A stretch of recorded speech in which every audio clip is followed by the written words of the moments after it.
देश दुनिया की अहम खबरों के लिए देश प्रदेश में आपका स्वागत है। आज हम बात करेंगे देश की सबसे बड़ी खबर के साथ ही राज्यों की महत्वपूर्ण खबरों की और जानेंगे कि आज देश के दिल्ली, हरियाणा, पंजाब, हिमाचल, मध्य प्रदेश, छत्तीसगढ़, राजस्थान, महाराष्ट्र, उत्तर प्रदेश और उत्तराखंड के साथ ही अन्य राज्यों की अहम खबरें क्या रहने वाली है। और इन अहम खबरों के लिए हमारे साथ विभिन्न प्रदेशों से हमारे संवाददाता जुड़ेंगे और सबसे पहले हम बात करेंगे भोपाल की, जहां वन मेले का आगाज भी हो चुका है। 5 दिवसीय वन मेले का आगाज हुआ है, जो कि वन मेला चल रहा है और काफी उत्साह के साथ लोग पहुंच रहे हैं। और इसी पर हम जानकारी लेंगे मध्य प्रदेश के बारे में। हमारे साथ में संवाददाता अनिरुद्ध जुड़ चुके हैं भोपाल से। अनिरुद्ध, सियासी हलचल मध्य प्रदेश में कैसी रहने वाली है, इसके साथ ही मौसम का मिजाज कैसा रहेगा? देखिए, जहाँ तक सियासी हलचल की बात करें और मौसम की बात करें तो मौसम में ठंडक है, लेकिन सियासी हलचल गरमाई हुई है। और मध्य प्रदेश के मुख्यमंत्री डॉक्टर मोहन यादव अभी भोपाल में ही हैं और आज उनका जयपुर और दिल्ली का दौरा है। और दिल्ली में वो आगामी लोकसभा चुनाव पे कई कार्यक्रमों में शिरकत करेंगे, लेकिन दिल्ली में वो पार्टी के शीर्ष नेतृत्व, केंद्रीय संगठन के लोगों से मिलेंगे और कई अन्य कार्यक्रमों में शिरकत करेंगे। और देखा जाए तो मध्य प्रदेश में एक बड़ी योजना लॉन्च होने वाली है। 730 पीएम श्री स्कूल बनने वाले हैं और इसके लिए मुख्यमंत्री ने खुद घोषणा की है इस बात की कि 730 पीएम स्कूल बनेंगे, जिसमें 2022-23-24 के लिए बजट भी अलॉट हो गया। और पहले फेज में 416 स्कूलों को इसमें लिया जाएगा और 200 करोड़ से ज़्यादा इसका बजट रहेगा। और ये जो स्कूल बनेंगे, पीएम श्री स्कूल इनका नाम रहेगा, सीरीज ऑफ स्कूल्स रहेगी। और जहाँ तक बात करें, पिछली सरकार में शिवराज सिंह चौहान के time CM rise school launch हुए थे, लेकिन उसके प्रथम चरण में जिस तरह से काम होना था वो हो नहीं पाया। इसीलिए ये नए पीएम श्री स्कूल लॉन्च किए जाएंगे। 730 स्कूलों की ये योजना है। पहले चरण में 416 स्कूलों को लिया गया है, 200 करोड़ से ऊपर का बजट अलॉट हो गया है। और इसमें जो स्कूल रहेंगे वो ग्रीन स्कूल की तर्ज पर रहेंगे, जिसमें लैब रहेगी, लाइब्रेरी रहेगी, प्रोफेशनल कोर्सेज रहेंगे। इसके अलावा भी अत्याधुनिक पढ़ाई की सुविधाएं सरकारी स्कूल में पहली बार मध्य प्रदेश में देखने को मिलेगी। और जहां तक बात करें तो जीईआर में मध्य प्रदेश को उच्च शिक्षा में बड़ा सफलता मिली है। उस वक्त डॉक्टर मोहन यादव उच्च शिक्षा मंत्री थे और ग्रास एनवायरनमेंट रेशो जो है वो काफ़ी अच्छा रहा था 2021-22 में। उस वक्त डॉक्टर मोहन यादव उच्च शिक्षा मंत्री थे। 50 से ज़्यादा नए कॉलेजेस सरकारी खुले थे। तो इसी को लेके पूरे देश भर में मध्य प्रदेश के इस उच्च शिक्षा के मॉडल की तारीफ हुई थी। तो पीएम श्री स्कूल जल्दी ही लॉन्च होंगे। और इसके अलावा हम सियासत की बात करें तो भारतीय जनता पार्टी ने लोकसभा चुनाव के प्रभारी बना दिए हैं और लोकसभा चुनाव के लिए महेंद्र सिंह को प्रभारी बनाया, जो उत्तर प्रदेश सरकार में मंत्री बनाए गए। और इसके अलावा सतीश उपाध्याय, जो कि दिल्ली भारतीय जनता पार्टी के प्रदेश अध्यक्ष भी रह चुके हैं, उन्हें सह प्रभारी बनाया गया। तो भारतीय जनता पार्टी ने लोकसभा चुनाव के लिए प्रभारी बना के अपना आगाज कर दिया है। वैसे पिछले कई दिनों से भारतीय जनता पार्टी की बैठकें चल रही थी। और जहाँ तक कांग्रेस की बात करें तो कांग्रेस ने भी अपना वॉर रूम शुरू कर दिया है और वॉर रूम का इंचार्ज महेंद्र सिंह को बनाया है। महेंद्र सिंह भोपाल के ही रहने वाले हैं और बड़े पुराने नेता हैं। कई बार हालांकि वे चुनाव लड़ चुके हैं और हार चुके हैं। और उनके साथ 2 सह प्रभारियों को भी नियुक्त किया गया है। और देखा जाए तो ये पूरे महेंद्र सिंह जो वॉर रूम की शुरुआत जो करेंगे, उसमें सबसे मुख्य लोकसभा चुनाव रहेगी और राहुल गांधी की भारत जोड़ो न्याय यात्रा जो कि मध्य प्रदेश से निकलने वाली, उसकी तैयारियों पर भी वॉर रूम में सारे चाक चौबंद तैयारियां आज से ही शुरू हो जाएंगी। बिल्कुल, मध्य प्रदेश में भी काफ़ी सियासत देखने को मिलेगी। हमारे साथ में देहरादून से भी जुड़ चुके हैं अवनीश गुप्ता, हमारे साथ में हैं। अवनीश, कैसी सियासत हलचल रहेगी आज के दिन और मौसम का मिजाज कैसा रहेगा देहरादून में? यहाँ पे अगर बात करें, जिस तरीके से सियासी हलचल की बात करें, यहाँ पर जो प्रस्तावित दौरा था मल्लिकार्जुन खड़गे जो राष्ट्रीय अध्यक्ष है कांग्रेस के, उनको लेके यहाँ पे पहले उनके जो स्थान की बात हो रही थी कि जिस तरीके से जनसभा उन्होंने करनी है, उसको लेके यहाँ पे लगातार जो है यहाँ पे असमंजस की स्थिति बनती रही है। पहले उनके लिए परेड ग्राउंड की बात की थी, उन्होंने जो है आरोप लगाया सरकार के ऊपर कि उन्होंने परेड ग्राउंड में जो है उनको जो है अनुमति नहीं दी है।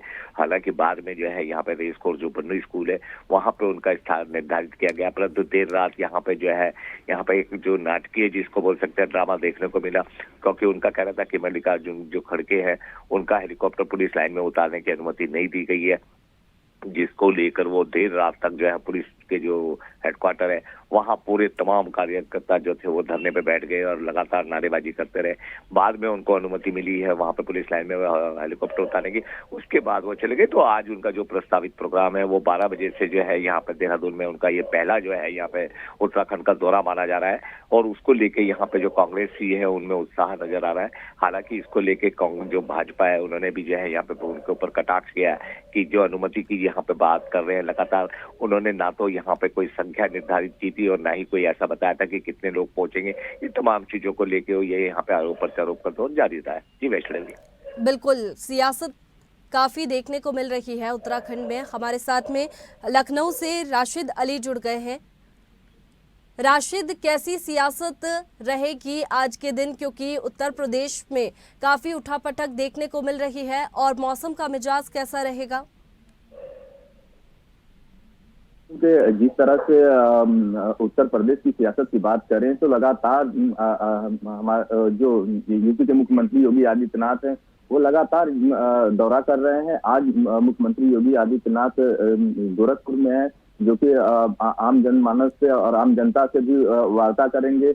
और लगातार जो इस समय बिहार की राजनीति है वो उत्तर प्रदेश तक गर्मी छा दी गई है। और दूसरी बात यह है कि जो उत्तर प्रदेश की राजनीति है वो कंटिन्यू अगर देखा जाए तो सिर्फ यहाँ की जो जनता है, जो यहाँ के वरिष्ठ नेता हैं, वो लगातार बीजेपी के पाले में बात करने की कोशिश कर रहे हैं।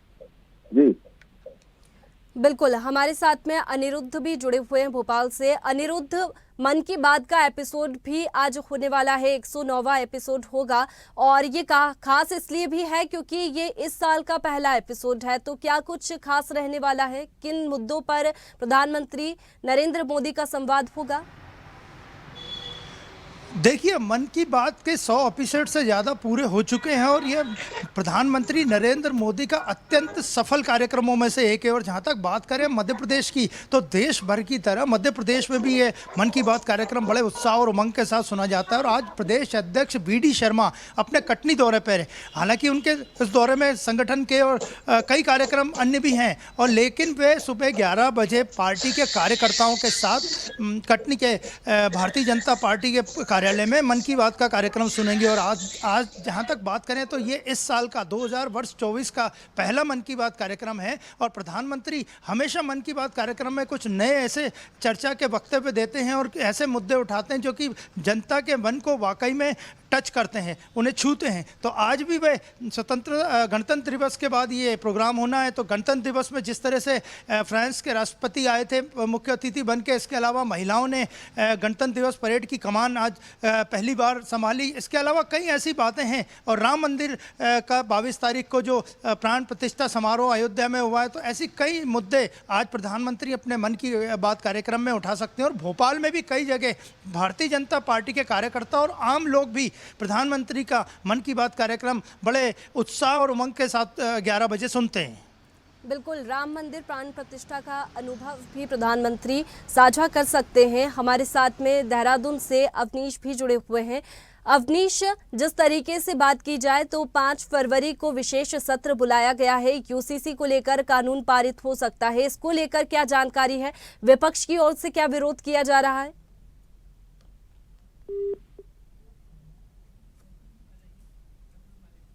चलिए, अवनीश से संपर्क नहीं हो पा रहा है। हमारे साथ में लखनऊ से राशिद अली भी जुड़े हुए हैं।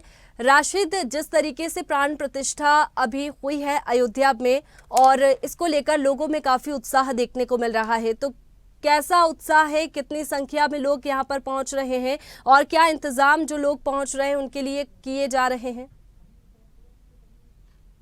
तरह से अयोध्या राम मंदिर बनके तैयार हो चुकी है और लगातार श्रद्धालु यहाँ पे मौजूद हैं और पहुंच रहे हैं। लगातार अगर देखा जाए तो अपने देश से नहीं बल्कि विदेश से भी श्रद्धालु वहां पे लगातार पहुंच रहे हैं।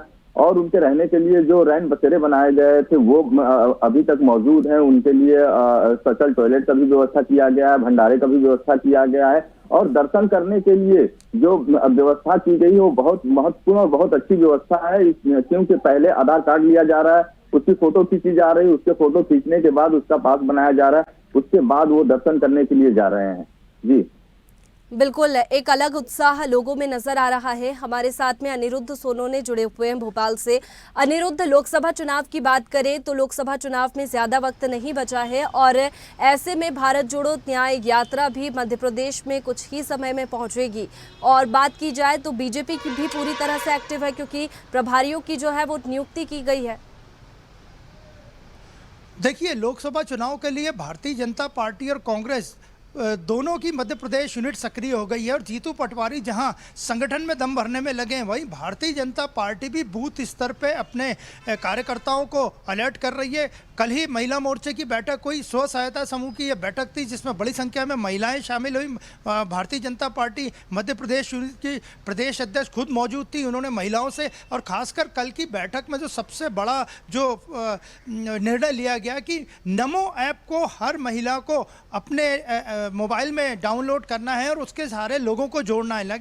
यानी कि भारतीय जनता पार्टी मध्य प्रदेश में अगला लोकसभा चुनाव पूरी तरह से हाईटेक होकर लड़ने वाली है। और नमो ऐप की बात करें तो पिछले जो महिला मोर्चे की बैठक हुई थी उसमें भी नमो ऐप को लेके काफ़ी बिंदु उठाए गए थे और कार्यकर्ताओं से, महिला कार्यकर्ताओं से कहा गया था कि आप ज़्यादा से ज़्यादा नमो ऐप से लोगों को जोड़िए, जिससे कि प्रधानमंत्री का मैसेज और केंद्रीय संगठन भारतीय जनता पार्टी का मैसेज लोगों को और खासकर महिलाओं को घर बैठे मिल सके। और जो घर के बाहर नहीं निकल पाते हैं या जिन्हें समय नहीं मिलता, वर्किंग वुमेन रहती, उन्हें भी नमो ऐप के माध्यम से मैसेज मिल सके। तो कल की बैठक जो महिला मोर्चे की भारतीय जनता पार्टी के प्रदेश कार्यालय में हुई भोपाल में, उसमें भी नमो ऐप को लेकर तरह तरह के निर्देश जारी किए गए। और जहां तक हम मौसम की बात करें तो मौसम में मध्य प्रदेश में पिछले 10 दिनों से ठंडक बनी हुई है। और अभी की बात करें तो मौसम विभाग ने अगले 24 घंटों में जबलपुर संभाग में बारिश का अलर्ट जारी किया। जबलपुर संभाग के मंडला, डिंडोरी, महाकौशल के कई जिलों में बारिश का अलर्ट जारी किया है कि हल्की बारिश और मध्यम बारिश कई जिलों में जबलपुर संभाग के हो सकती है। इसके अलावा बात करें तो ग्वालियर, चंबल संभाग के 7 शहरों में कोल्ड डे का अलर्ट भी जारी किया गया है। और पिछले 24 घंटे की बात करें तो मध्य प्रदेश का जो छतरपुर है, छतरपुर के बिजावर का तापमान सबसे कम रहा और पिछले 24 घंटे में बिजावर में तापमान 4.9 डिग्री सेल्सियस रहा। और इस बार की ठंड में बिजावर में जो तापमान सबसे कम जो था वो 3 दशमलव के भी नीचे चले गया था, माइनस के भी नीचे टेम्परेचर चले गया था। और ये टेम्परेचर शिमला के तापमान से भी कम था। आमतौर पर मध्य प्रदेश में माइनस टेम्परेचर बहुत कम ही जाता है। तो पिछले 24 घंटों में जो मध्य प्रदेश का सबसे ठंडा शहर रहा वो छतरपुर का बिजावर रहा। बिल्कुल, ठंड के साथ बारिश का दौर भी देखने को मिल सकता है। हमारे साथ में देहरादून से अवनीश एक बार फिर जुड़ गए हैं। अवनीश, 5 फरवरी को विशेष सत्र बुलाया गया है पुष्कर सिंह धामी ने, और अगर बात की जाए तो यूसीसी कानून जो है वो पारित होगा क्योंकि 2 फरवरी को जो रिपोर्ट है वो सौंप दी जाएगी। तो इसका क्या विरोध उत्तराखंड में देखने को मिल रहा है? जी बिल्कुल, देखिए यहाँ पे जिस तरीके से अगर विधानसभा सत्र की बात करें तो पहले ही जो है यहाँ पे संकेत पुष्कर सिंह धामी जी ने दे दिए थे कि जिस तरीके से एक कमेटी बनाई गई थी, रंजना देसाई की जो पूर्व जस्टिस थी उनकी निगरानी में एक कमेटी बनाई गई थी, तो वो अपना कार्यकाल पूरा कर रही थी। उसको लेकर लगातार जो है यहाँ पे बातचीत चलती रही। और जो विपक्ष की बात करें, विपक्ष लगातार हमलावर हो रहा था और उनका कहना था कि ये जो मामला है ये किसी के जाति धर्म के साथ जुड़ा हुआ है। सबके अपने अपने जो है यहाँ पे जो परिवार के लोग होते हैं उनका अपना एक नियम होता है। ये तमाम चीजों को लेकर उनका कहना था कि जिस तरीके से ये मामला अगर के जो यूसीसी लागू ही करनी है तो केंद्र का जो है यहाँ पे केंद्र को लागू करनी चाहिए थी। राज्य सरकार जो है ये केवल एक चुनावी स्टंट के तरीके से जो है अपनी पीठ थपथपाने के लिए काम कर रही है। ये तमाम चीजों का जो आरोप प्रत्यारोप यहाँ पे लगातार चलता रहा, परंतु जिस तरीके से अब यहाँ पे कयास लगाए जा रहे हैं कि जो विधानसभा सत्र 5 फरवरी से 8 फरवरी तक चलेगा उसमें कहीं ना कहीं इस प्रस्ताव पे जो है मोहर लग सकती है।